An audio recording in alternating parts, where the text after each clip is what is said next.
BPJS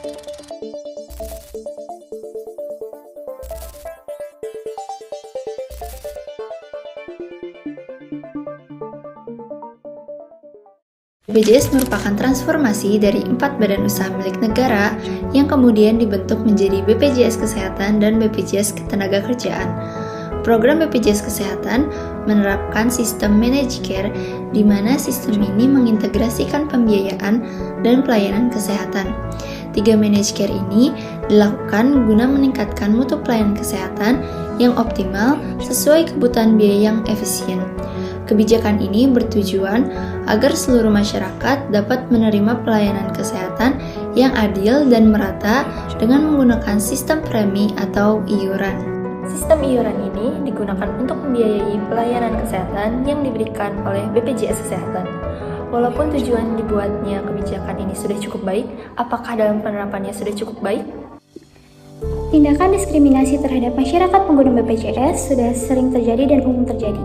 Berdasarkan catatan BPJS Watch, sepanjang tahun 2022 sebanyak 109 kasus diskriminasi terhadap pasien pengguna BPJS.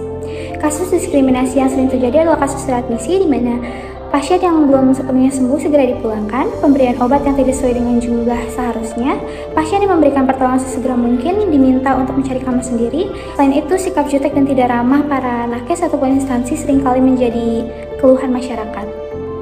Ada banyak faktor mengapa instansi maupun nakes memberikan tindakan diskriminasi terhadap pasien pengguna BPJS. Meskipun begitu, hal tersebut tidak menjadi sebuah pembenaran atas tindakan diskriminasi terhadap masyarakat. Bagaimanapun seorang tenaga kesehatan maupun instansi kesehatan harus bisa bersikap adil tanpa adanya diskriminasi dan setiap pasien berhak mendapatkan perawatan yang sama. Ada banyak faktor yang mempengaruhi mengapa tenaga kesehatan seringkali memberikan pelayanan yang buruk kepada pasien BPJS dibanding pasien umum. Di antaranya adalah kurangnya penyuluhan kepada tenaga kesehatan tentang sifat-sifat dan juga sikap-sikap apa saja yang perlu mereka perhatikan saat mereka bekerja sebagai tenaga kesehatan dan melayani pasiennya. Selain itu, dana yang seringkali terlambat yang diberikan dari BPJS untuk instansi kesehatan seperti rumah sakit dan juga puskesmas seringkali terlambat, sehingga terkadang dana yang terlambat ini mengendap di kas daerah dan juga dinas kesehatan daerah.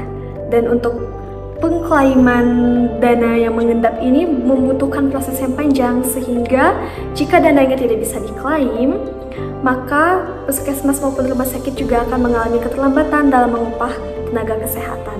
Oleh karena itu, karena para tenaga kesehatan seringkali merasa beban kerja yang mereka berikan untuk pasien BPJS dan juga upah yang mereka dapatkan dalam melayani pasien BPJS ini tidak setara, mereka seringkali memberikan pelayanan yang tidak baik.